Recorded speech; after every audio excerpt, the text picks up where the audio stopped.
तो प्यारे बच्चों, आप सभी का स्वागत है। ये जो कक्षा है, कक्षा 11 बायोलॉजी का अध्ययन हम लोग करेंगे। तो कक्षा 11 में प्रवेश लेने वाले सभी हाई स्कूल पास छात्राओं का बहुत बहुत स्वागत है। उन्होंने अच्छे नंबरों से ये परीक्षा पास की और अब कक्षा 11 में जीव विज्ञान साइड से या जीव विज्ञान स्ट्रीम से आप अध्ययन करने जा रहे हैं, जहाँ पे जीव विज्ञान का महत्वपूर्ण रोल है। तो बच्चों, जीव विज्ञान बहुत ही सिंपल और अच्छा सब्जेक्ट है। यहाँ पे आप किसी भी घटना या किसी भी ज्ञान के बारे में चित्रों के माध्यम से समझते हैं और ये चित्र जो आप भी जीव हैं तो आपसे संबंधित है। बहुत अच्छा लगता है बायोलॉजी पढ़ने में। जिन बच्चों को बायोलॉजी में इंटरेस्ट है, निश्चित ही वो सफलता अर्जित करेंगे। आइए हम लोग शुरू करते हैं। वैसे जहाँ तक हम समझ रहे हैं कि आप सब साइंस पढ़ के आए हो, तो साइंस के बारे में अच्छे से जानकारी होगी। जैसा कि साइंस जो शब्द है वो साइंटिया से लिया गया है, जो एक लैटिन भाषा का शब्द है और जिसका मतलब होता है किसी भी घटना या वस्तु के बारे में क्रमबद्ध, सुसंगठित, सुव्यवस्थित ढंग से प्राप्त किया गया ज्ञान विज्ञान कहलाता है। तो विज्ञान की ही एक ब्रांच है जो जीव विज्ञान है, बायोलॉजी। हम सब आज बायोलॉजी के बारे में पढ़ेंगे। कक्षा 11 का जो पाठ्यक्रम है उसके बारे में देखेंगे। तो आइए हम लोग चर्चा करते हैं कि जो बायोलॉजी क्या है। जीव विज्ञान, जीव विज्ञान या बायोलॉजी। जो बायोलॉजी शब्द है, इसका सर्वप्रथम प्रयोग लैमार्क ट्रेवेनस ने 1802 ईस्वी में किया था। ठीक है। और ये जो बायोलॉजी है, ये ग्रीक शब्द बायोस और लोगोस, ये दो ग्रीक शब्द से बायोलॉजी शब्द की उत्पत्ति हुई, जिसका बायोस का मतलब होता है लाइफ या जीवन और लोगोस का मतलब होता है स्टडी। मतलब जीव विज्ञान वह विज्ञान है जिसके अंतर्गत जीवों का अध्ययन किया जाता है। जैसा कि जानते हैं, जीव में जंतु भी आते हैं और वनस्पति भी आते हैं। तो आइए देखते हैं जंतु और वनस्पति।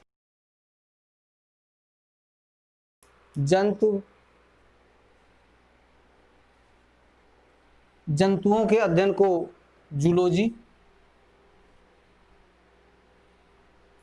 जूलॉजी या जंतु विज्ञान कहते हैं।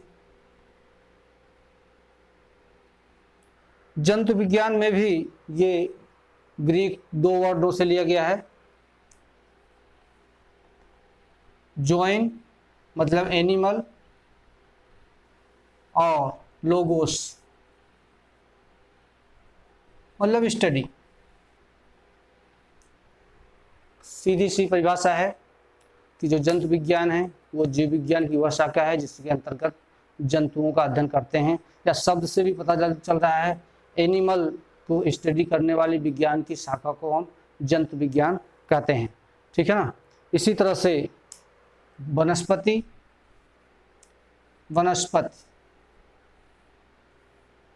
विज्ञान या बोटनी जीव विज्ञान की वह शाखा है जिसके अंतर्गत वनस्पतियों से का अध्ययन किया जाता है। तो बॉटनी शब्द की उत्पत्ति बॉस्केन से, जिसका मतलब होता है चरना, और बॉस्केन शब्द की उत्पत्ति बॉस, जिसका मतलब होता है पशु। तो देख लीजिए, पशु जिसे चरते हैं अर्थात पौधे को, तो पशु जिससे चरते हैं उसके अध्ययन को हम बॉटनी या वनस्पति विज्ञान कहते हैं। तो जीव विज्ञान की मुख्यतः दो ब्रांचेज है, जंतु विज्ञान और वनस्पति विज्ञान। ठीक है ना। इसमें और कुछ फैक्ट हैं, उसको देख लेते हैं।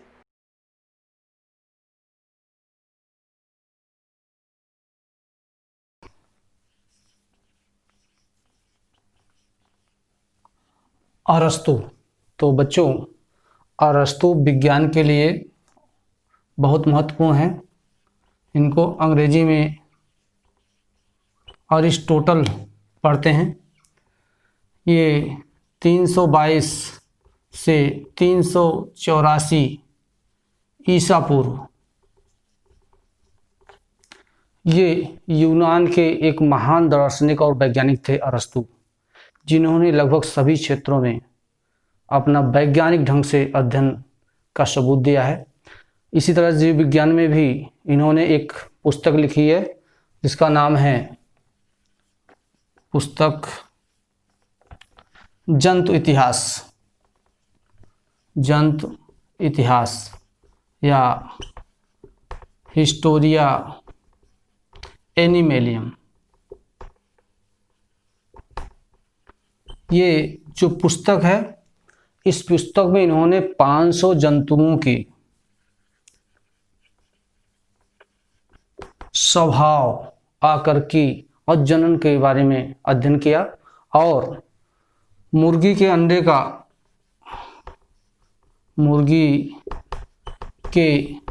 अंडे का भ्रूणी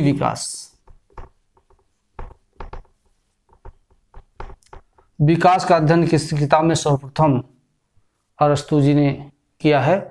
इसीलिए इनको father of science, father of biology और फादर ऑफ जूलॉजी कहते हैं। तो देख लीजिए, ये जीव विज्ञान के पिता, जीव विज्ञान के पिता, जंतु विज्ञान के पिता,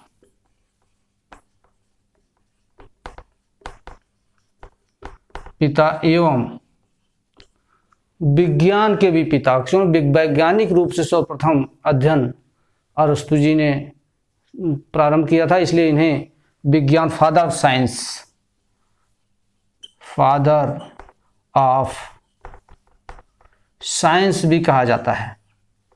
तो ये थोड़े से आवश्यक थी आप लोगों के लिए। और ये इसके साथ साथ इनके शिष्य हैं जिनका नाम है थियोफ्रेस्टस। थियोफ्रेस्टस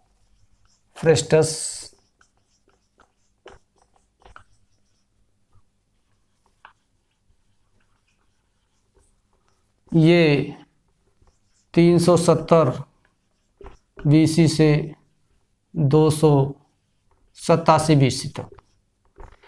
इन्हें फादर ऑफ बॉटनी कहते हैं। इन्होंने 500 वनस्पतियों का अध्ययन किया और इसलिए इन्हें फादर ऑफ बॉटनी कहते हैं। तो ये थोड़ी सी बायोलॉजी स्टूडेंट के लिए इसकी सामान्य जानकारी होनी चाहिए। अब हम लोग चर्चा करेंगे कक्षा 11 के पाठ्यक्रम के बारे में। तो आइए हम लोग देखते हैं कक्षा 11 का पाठ्यक्रम। तो बच्चों, कक्षा 11 का जो पाठ्यक्रम है, जो पूरी तरह NCERT बेस्ड पाठ्यक्रम है, पाठ्यक्रम जिसकी बहुत सारे कंटेंट्स आप हाई स्कूल और 9 में पढ़ चुके हैं। तो हम जब इसकी चर्चा करेंगे तो वो सारी चीज़ें अगर आप अच्छे से पढ़े होंगे तो ज़रूर आपके दिमाग में आएगा। पूरा आपका जो कक्षा 11 का सिलेबस है 5 इकाइयों में बटा हुआ है। तो इकाई number 1,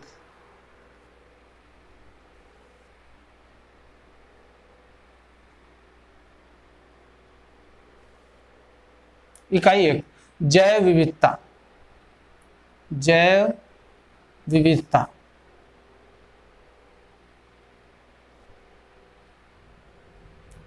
diversity of life.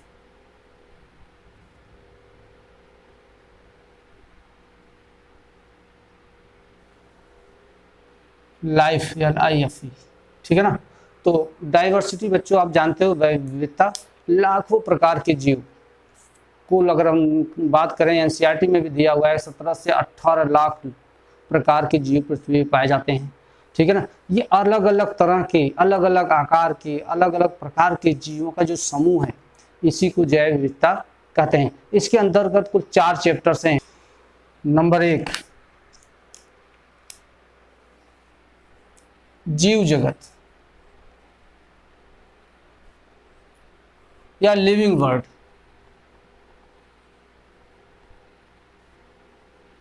Living word जीव जगत, जीव के बारे में आप इससे अच्छे से जानते हो, जीव क्या होता है, निर्जीव क्या होता है, इसमें अंतर भी अगर आप बायोलॉजी अच्छे से पढ़े होंगे, जीव विज्ञान हाई स्कूल में अच्छे से पढ़े होंगे तो आप इसका अंतर पता होगा। तो सजीव के लक्षण इस चैप्टर में हम लोग पढ़ेंगे अच्छे से। दूसरा जो अध्याय है आपका जीवों का वर्गीकरण।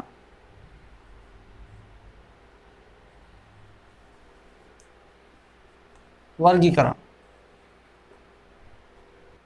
Biological classification.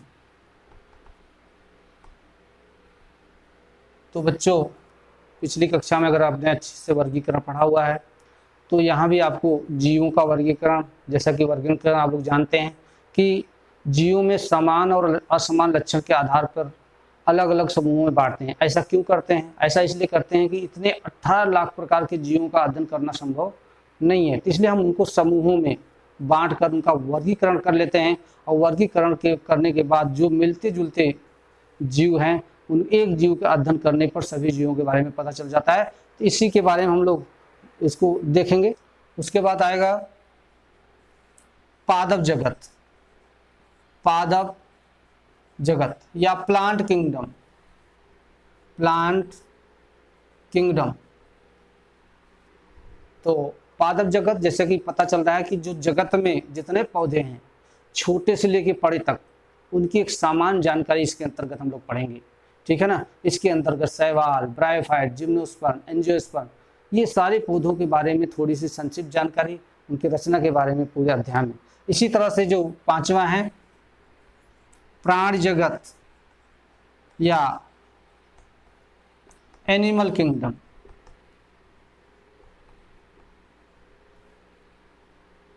बिल्कुल वैसा ही है, यहाँ सारे एनिमल्स के बारे में, इसके बारे में अध्ययन करेंगे। आप लोग एनिमल्स जानते हो, जंतु पौधों में अंतर करना जानते हो, जंतुओं को पहचानना जानते हो, लेकिन अब यहाँ हम सब प्री से लेके हायर एनिमल का अध्ययन करेंगे।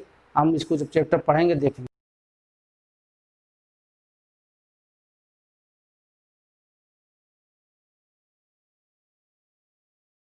इकाई 2 जंतुओं और पौधों में संरचनात्मक संगठन।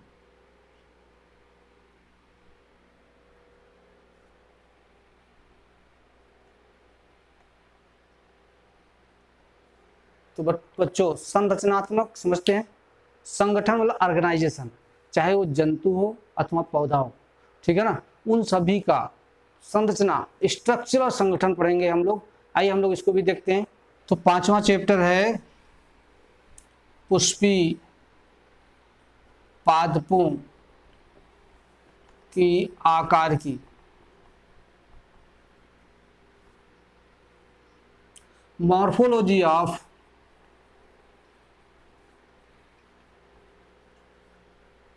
Flowering plants.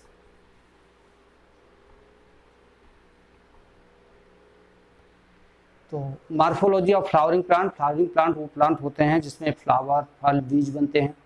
तो इसकी जो आकार की संरचना है, आकार की के अंतर्गत आप देखेंगे कि जड़, तना, पत्ती, फल, फूल और बीज, इन सभी का अध्ययन हम इसके अंतर्गत पढ़ेंगे। इसी तरह से जो छठवां चैप्टर आपका होगा वो होगा Pushpi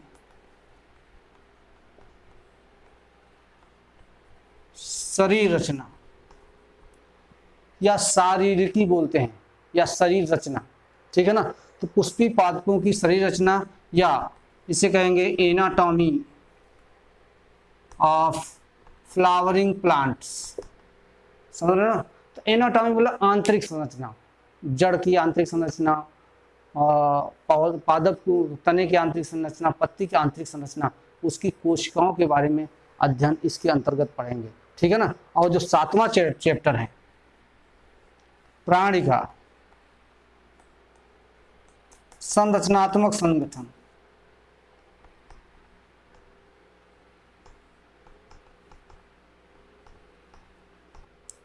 structural organisation of animals. तो बच्चों स्ट्रक्चरल ऑर्गेनाइजेशन क्या होता है? ठीक है, संरचनात्मक। तो प्राणियों में जो संरचनात्मक संगठन है उसके अंतर्गत जो प्राणी के अंदर जितने भी ऑर्गन्स हैं उनका अध्ययन करेंगे। ठीक है, ऊतक हैं उसका अध्ययन करेंगे। तो इसका जो हम इसलिए बता रहे हैं कि ये सब सारी चीज़ें आप लोग हाई स्कूल में पढ़ चुके हो। ठीक है ना, अगर वहाँ पे अगर आप चीज़ को अच्छे से याद है, कोई चीज़ वहाँ आपने लर्न किया है तो यहाँ पढ़ना और आसान हो जाएगा। ठीक है ना, तो इसलिए आपको ये पता होना चाहिए कि इस चैप्टर में ये चीज़ पढ़ा हुआ है और आप इस चीज़ को आगे पीछे कक्षा में भी पढ़ चुके हैं। ताकि हम देखते हैं चैप्टर नंबर 8 या सॉरी दूसरी इकाई नंबर 3।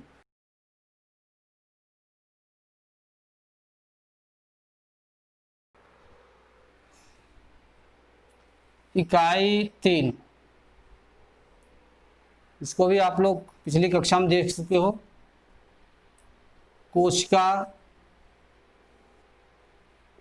रचना एवं कार्य।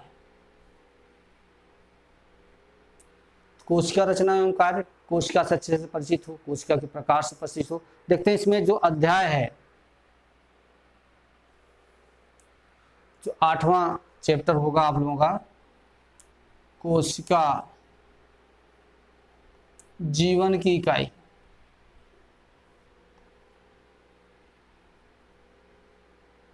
Sen units of life.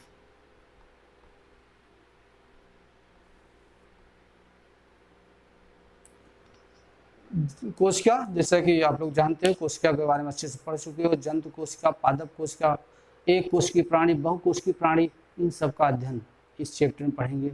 और ये आप पिछले भी कक्षाओं में पढ़ते आए हो और हमें लगता है कि यहाँ पे थोड़ा सा और बड़ा पढ़ना होगा आप लोगों को। इसमें जो 9वां चैप्टर होगा इस इकाई में, जैविक अणु।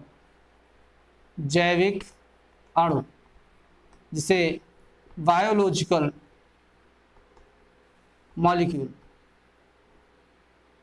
जैविक अणु, जैसा कि हम लोग जानते हैं कि जो हमारे जीव का निर्माण, सॉरी हमारी जो लाइफ है या जो जंतु होते हैं, जीव होते हैं, उनके निर्माण में कुल 30 तत्व ही भाग लेते हैं। तो उन तत्वों से कौन से अणु बनेंगे, उन सारी चीज़ों के बारे में हम लोग इस चैप्टर में अध्ययन करेंगे कि कौन कौन से, चाहे वो ऑक्सीजन हो, कार्बन डाइऑक्साइड हो। ठीक है ना, तो उन सभी जैविक अणुओं के बारे में चर्चा करेंगे। डीएनए, आरएनए के बारे में इस चैप्टर में पढ़ेंगे हम लोग। कोशिका चक्र। कोशिका चक्र एवं विभाजन, सेल साइकिल एंड डिवीजन।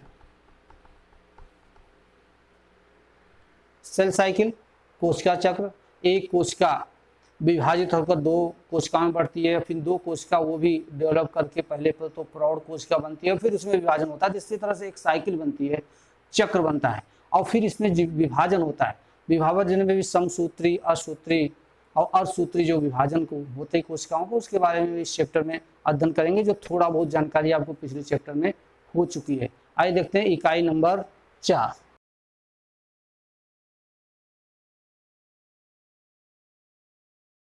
इकाई 4,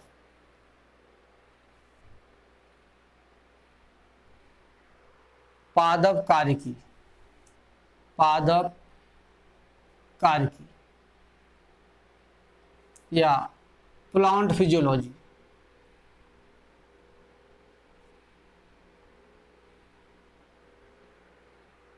नाम से पता चल रहा है आप लोगों ने इसके पहले फ्लावरिंग पार्ट की आकार की पढ़ ली, फ्लावरिंग पार्ट की आंतरिक संरचना पढ़ ली। अब जो पौधे होते हैं उसमें कार्यकी पढ़ना है। कार्यकी मतलब उससे कौन कौन सी क्रियाएं होती हैं, जैसे पौधों के अंदर क्रियाएं, प्रकाश संश्लेषण भी आपको पढ़ना है, श्वसन भी पढ़ना है, खनिज लवण भी पढ़ना है, और इसमें परिवहन पढ़ना होता है। इसमें जो वृद्धि होती है, ग्रोथ होती है, उसके बारे में भी इस चैप्टर में पढ़ना है। ताकि एक एक चैप्टर के बारे में जान लेते हैं कि आप लोग क्या क्या पढ़ेंगे। पहला तो पढ़ेंगे इसमें जो अगला चैप्टर होगा 11वां चैप्टर, पौधों में परिवहन। पौधों में परिवहन या ट्रांसपोर्ट इन प्लांट। तो बच्चों परिवहन के बारे में अच्छे से आप लोग परिचित हैं। पौधों में जो जल का परिवहन है, कैसे, जैसे सिकोया जैसे सबसे ऊंचे पौधे में जल सैकड़ों फीट ऊंचाई तक कैसे चढ़ता है, या खाद्य जो भोजन बनाते पौधे वो एक स्थान से पत्तियों से तनों में इसका परिवहन कैसे होता है। बहुत इंटरेस्टिंग टॉपिक है, इसके बारे में हम लोग यहाँ पढ़ेंगे। और जो 12वां चैप्टर है आप लोगों का, खनिज एवं पोषण, जिसे मिनरल एंड न्यूट्रिशन। तो पौधों में खनिज और पोषण, आप लोग जानते हो कि पौधों को बढ़ने के लिए कौन कौन से तत्व आवश्यक हैं।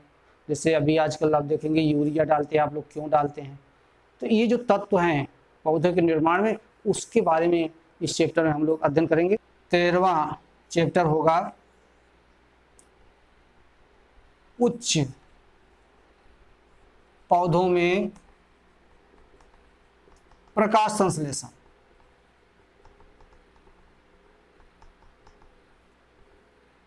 या फोटोसिंथेसिस इन हायर प्लांट्स। तो बच्चों फोटोसिंथेसिस आप अच्छे से पढ़ चुके हो, प्रकाश संश्लेषण की क्रिया जिसमें पौधे अपना भोजन बनाते हैं और ऑक्सीजन गैस मुक्त करते हैं। इसको आपने वहाँ छोटे स्तर से पढ़ा है, यहाँ आप बिल्कुल बारीकी से पढ़ेंगे। पूरा इस चैप्टर इस पे दिया गया हुआ है। तो इसमें प्रकाश संश्लेषण की विस्तृत व्याख्या इस चैप्टर हम लोग देखेंगे। और जो 14 चैप्टर होगा आपका, वो पौधों में श्वसन या रिस्पायरेशन इन प्लांट्स। पौधों में श्वसन या रिस्पायरेशन इन प्लांट्स। तो प्यारे बच्चों ये भी चैप्टर बहुत अच्छा है। यहाँ पे आप लोग देखेंगे जैसे कि जंतु में श्वसन होता है, तो श्वसन के लिए आवश्यक अंग होते हैं। तो यहाँ पौधों में भी श्वसन होता है। तो श्वसन क्रिया में जैसे कि आप जानते हैं कि ग्लूकोज का जारण होता है, ऊर्जा मिलती है। तो यहाँ भी वही प्रक्रिया है श्वसन की। यहाँ भी ऑक्सीजन का को कंज्यूम किया जाता है और कार्बन डाइऑक्साइड बनती है। लेकिन पौधों में कैसे श्वसन क्रिया होगी, कौन कौन से तत्व बनेंगे, ये सारा अध्ययन हम सब इस चैप्टर के अंतर्गत करेंगे। इस इकाई में जो अगला चैप्टर है 15 नंबर, पादप वृद्धि एवं परिवर्धन, प्लांट ग्रोथ एंड डेवलपमेंट। तो जैसा कि इसमें नाम से पता चल रहा है, पौधों में वृद्धि कैसे होती है, वृद्धि किस अंग में होती है, कौन सी कोशिकाएं भाग लेती हैं, इसका डेवलपमेंट कैसे होता है, ये सारी चीज़ें आप इस चैप्टर में आप लोग का अध्ययन करेंगे। आइए हम देखते हैं अगला जगत।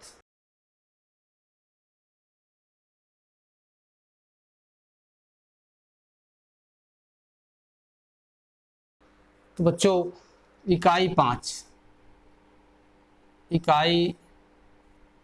5 में आप लोग मानव शरीर विज्ञान या human physiology,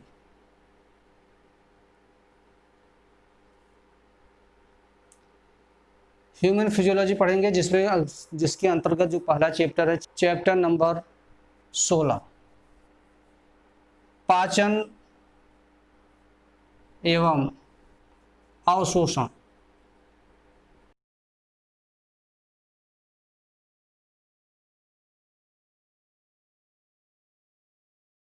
digestion and absorption. तो पाचन के बारे में आप अच्छे से पढ़ चुके हो, पिछली कक्षाओं में पूरा पाचन तंत्र आपने बनाया था। ठीक है। और अगर आप अच्छे से वहाँ रिवाइज कर लेंगे तो यहाँ सिर्फ आपको समझने की आवश्यकता होगी, पाचन तंत्र वगैरह आपको पढ़ने की बहुत ज़रूरत नहीं पड़ेगी। लेकिन जो नहीं रिवाइज किया होगा निश्चित ही आप पाचन तंत्र को फिर से रिवाइज करेंगे, तभी आपको ये चैप्टर अच्छे से समझ में आएगा। आइए हम देखते हैं 17 नंबर, श्वसन एवं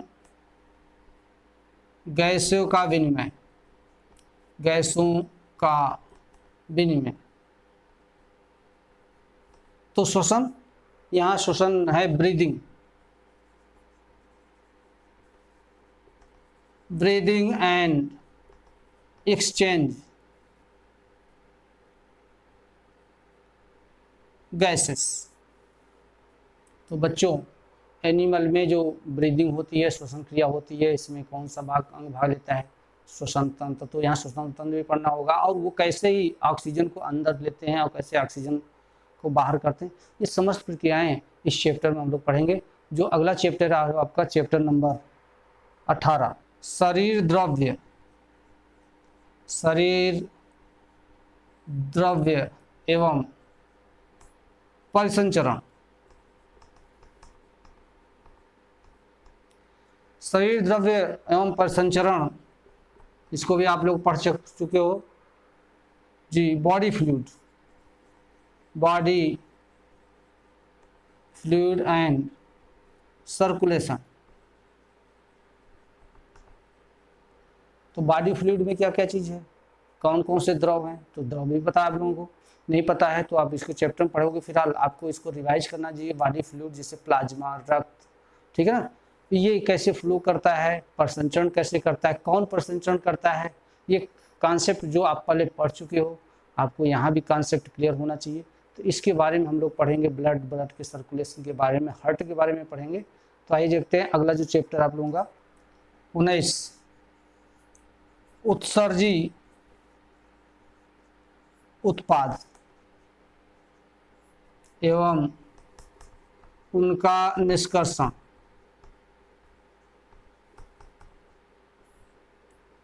एक्सक्रीटरी प्रोडक्ट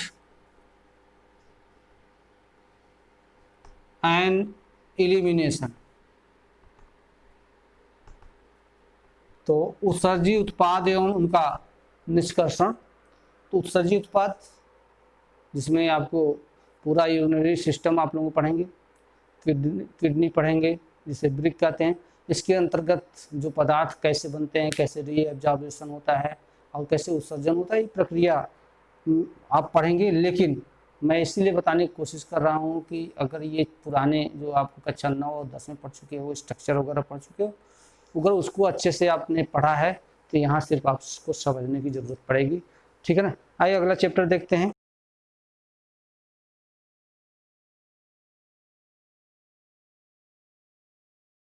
तीस नंबर, गमन एवं संचालन।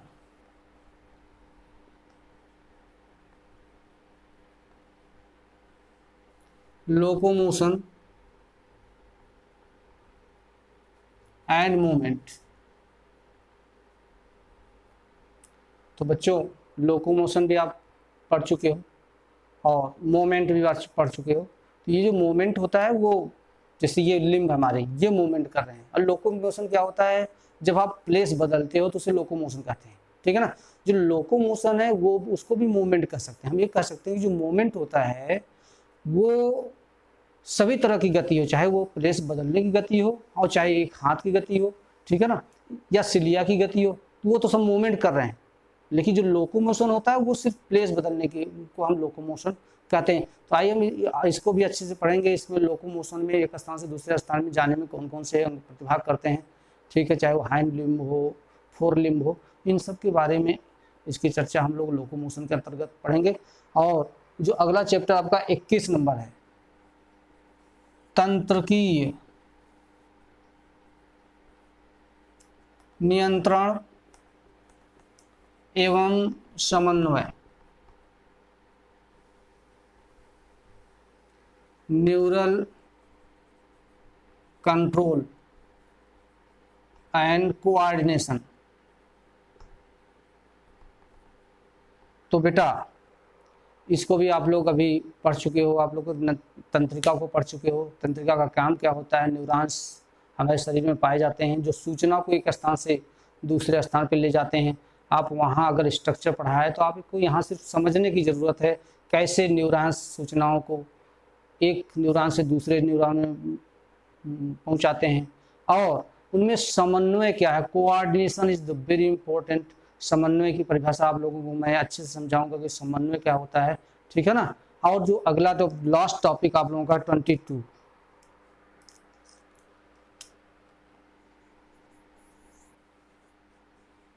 रासायनिक समन्वय एवं एकीकरण, केमिकल कोऑर्डिनेशन एंड इंटीग्रेशन।